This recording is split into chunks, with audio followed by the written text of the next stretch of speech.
Mga kamatik, magandang araw mga kamatik. Meron naman akong isi-share sa inyo mga kamatik. Ito mga kamatik, mga paleta to. Ayan.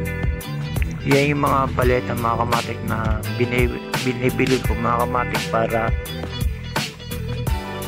gagamitin ko ng paggawa ng upuan mga kamatik. Kung nagtitipid kayo mga kamatik, marami kayong makakita ng ganitong paleta, pwede nyong bilhin mga kamatik at mura-mura lang. Katulad yung mga kamatik, nakakabili ako ng 200 mga kamatik at marami siyang kahoy na nabili ko mga kamatik, ganitong paleta. Mga kamatik, itong paleta maraming pwedeng gawin mga kamatik, katulad ng lamesa, upuan mga kamatik. Yan, kung marunong ka sa mga furniture, kaya mong pagandahin yan kahit ganyang paleta lang yan mga kamatik. Dahil ako dati mga kamatik, galing ako sa furniture, nagtrabaho din ako sa furniture mga kamatik, kaya nakakagawa ko ng mga bagay na pwedeng mapakinabangan yari sa paleta.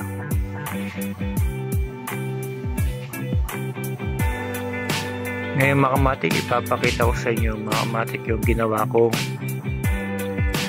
upuan na yari sa paleta at kinulayan ko pa mga kamatik. Matibay pagkakagawa, talagang maganda pagka marunong ka. Lahat ng bagay mga kamatik sa panahon ngayon, hindi kailangan isa lang alam mo mga kamatik, kailangan lahat ng bagay papag-aralan mga kamatik. Huwag ka lang kumapit sa patalim mga kamatik, kasi iwas na kumapit ka sa patalim, masusugatan kamay mo. Yung sugat na yan mga kamatik, hindi yan mawawala habang buhay mo na, dala yan mga kamatik. Ngayon mga kamatik, ipapakita ko sa inyo yung ginawa kong upuan na pinulayan ko mga kamatik, na napakatibay pagkakadali. Ito mga kamatik, upuan na ginawa ko yari sa paleta.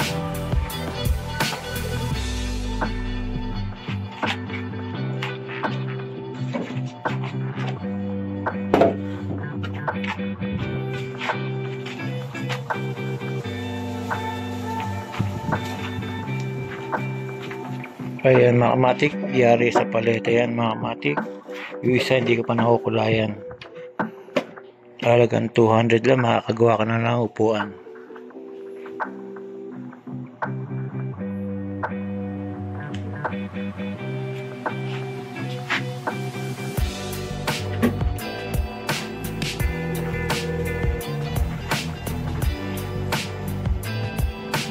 Ayan mga kamatik, yung ginawa kong upuan mga kamatik na sinishare ko sa inyo.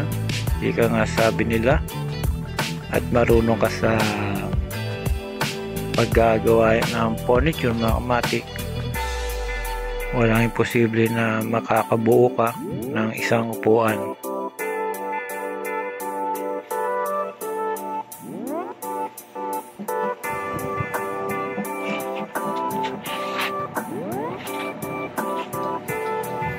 Mga kamatik, pwede kang magnegosyo ng ganyan pagka meron ka ng kumpleto sa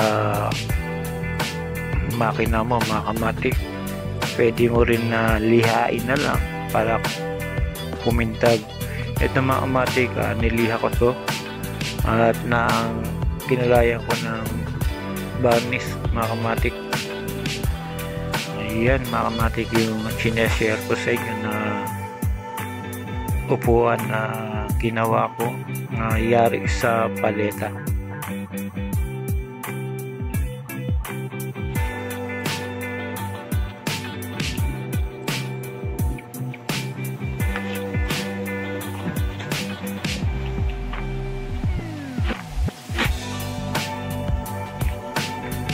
Ayan mga kamatik, ito yung wala siyang kulay. Medyo hindi ko pa napipinturahan mga kamatik.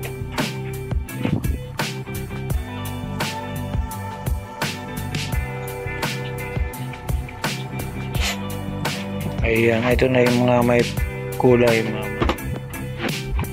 baga. Ito yung pinaka finish na may kulay na. Napakaganda yan at matibay pa yan mga kamatik.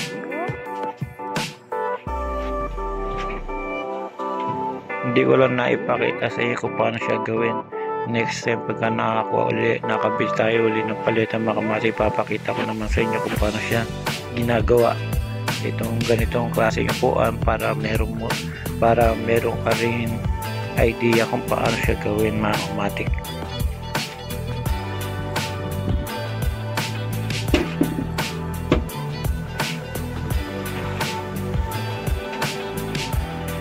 Ayun mga kamatik, ito yung upuan na yari sa paleta.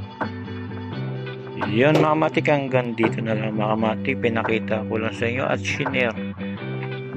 Baka magkaroon kayo na idea, pwede nyo rin yung business na ganito ang klase mga kamatik.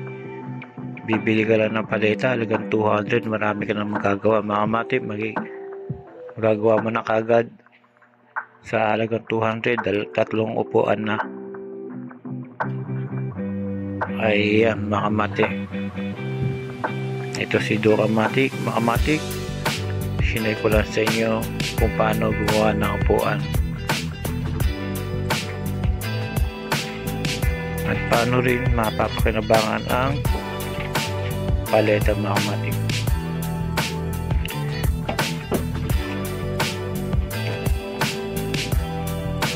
Sa susunod mga kamatik, pagka nakabili ulit ako, papakita ko naman kung paano siya ginagawa para matuto rin kayo mga kamatik.